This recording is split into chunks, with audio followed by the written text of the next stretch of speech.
বাংলাদেশি শ্রমিকদের জন্য ভিসা বন্ধ করেছে সংযুক্ত আরব আমিরাত। অনির্দিষ্টকালের জন্য এই ভিসা বন্ধ থাকবে। গেল রোববার এই সিদ্ধান্ত নেয় দেশটি।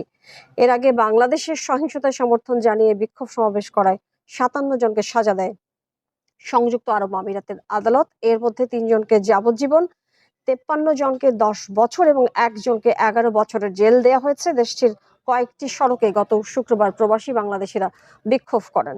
তদন্তে দাঙ্গায় উস্কানি দেওয়ার অভিযোগ প্রমাণিত হয়। ৫৭ জনকে বিচারের মুখোমুখি করা হয়। সাজা শেষে তাদের দেশে ফিরিয়ে দেওয়া হবে। আরব আমিরাতে অনুমতি ছাড়া বিক্ষোভ সমাবেশ নিষিদ্ধ।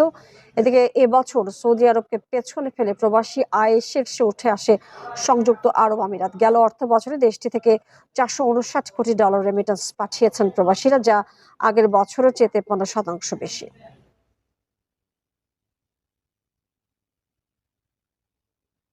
শারজাতে গত বৃহস্পতিবার একটি বিক্ষোভ হয়, যেটি শারজা পুলিশ তাদেরকে ডেকে শান্ত করে ঘরে পাঠিয়ে দেয় এবং ওইটার ব্যাপারে কোনো কেস বা কোনো আদালতে মামলা যায়নি।